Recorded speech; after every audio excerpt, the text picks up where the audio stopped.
Shoutout sa inyo lahat guys. Salamat sa pagbisita nyo dito sa shop.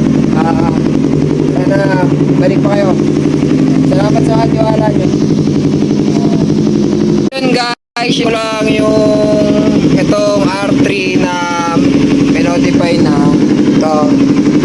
Naka-tank enhancer na siya. I-install natin. Tapos ito naka R1 tail na rin siya. Yan. So yun guys, ang pogi ng motor. Yan.